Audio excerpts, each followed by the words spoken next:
8:12, welcome back. We continue our coverage of the inauguration of President-elect Donald Trump. Trump will be sworn in as the nation's 47th president in a little over 24 hours from now. Joining us this morning to talk more about what we will see unfold here is George Mason University professor Jeremy Mayer. Thanks so much for being with us. Good morning. My pleasure. I want to start first. So many changes, right, over the last couple of days. This ceremony we know has been moved indoors, and that really hasn't happened in 40 years since Reagan's second term. What can we expect to see here? Some of the differences. Well, the biggest difference is fewer people, and there's a lot of disappointed people tonight who were given tickets and will not be watching this.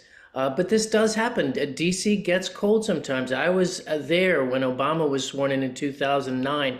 And that was 28 degrees, only 4 degrees warmer than what we expect tomorrow. And it was really, really cold, and they might have regretted having that outdoors. So this is not unexpected. Yeah. When it comes to President-elect Trump's inaugural address, what can we expect to see and hear from him? Well, there haven't been any leaks, which is unusual in Trump world. But I expect a very different address than his first one, which was called by some critics American Carnage. It was a dark vision of all the challenges that only Trump could change, but it was quite depressing, really. And I expect this one to be a little more triumphant because he's arriving at such a moment of strength for himself personally and his party. Yeah, talk a little bit what is likely to unfold here over the next few days. Of course, with the Trump administration, once he's actually sworn in, we have heard that he is expected to sign 100 plus executive orders. What are some of those orders look like, and what can we expect? You know, it didn't used to be this way. It used to be that presidents announced their legislative agenda in their inaugural address, but more and more power is being centered in the White House because Congress is dysfunctional. And so presidents begin with a host of executive orders, and it looks like Trump's going to do more of that than any president in history. Orders involving things like immigration, orders involving abortion, and it's a very aggressive posture for this president. Yeah, absolutely. And of course, we talked about immigration there. A lot of talk about some of those potential raids about to start as soon as Tuesday. A lot of promises, obviously, that are being made. What should we look out for over the next few days and weeks as he carries these out? Well, Trump is in a bit of a bind because he has promised to deport all of the illegal immigrants. There's an estimated 12 million of them in the United States. Trump has said it might be 20, might be 30 million.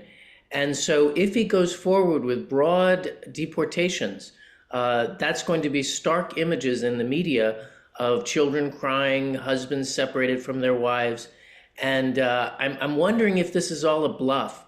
I don't know that he's actually going to do that. And I don't know if we have the resources in the federal government to do those kind of mass deportations. All right, a lot to keep our eye on for sure. I want to ask you, too, because this is certainly a unique situation, not just with the ceremony being moved indoors, but President Trump, this is not a consecutive term that he is serving. So another transition will have to happen as he moves back into the White House. What can we expect that to look like, and how is that different from the past? Well, this is such a different transition from anything we've seen since Grover Cleveland, when the presidency was a very different thing and the nation was a very different thing. And it's also very different from Trump's first transition and inauguration. His first transition was a bit of a mess. They fired the director of the transition just 2 months or a month into it. They were really scrambling, and Trump didn't know what he wanted in his White House staff and in his cabinet. This is a Trump that is much more knowledgeable, much more competent in terms of, hey, I think how to do what I want to do. And his cabinet nominees, even some of the ones that we thought would maybe go down in flames, it looks like he's going to get just about everybody. And that, again, is quite different. All right. A lot of changes. Jeremy Mayer, we appreciate your insight. Thank you so much for being with us. Great to be with you.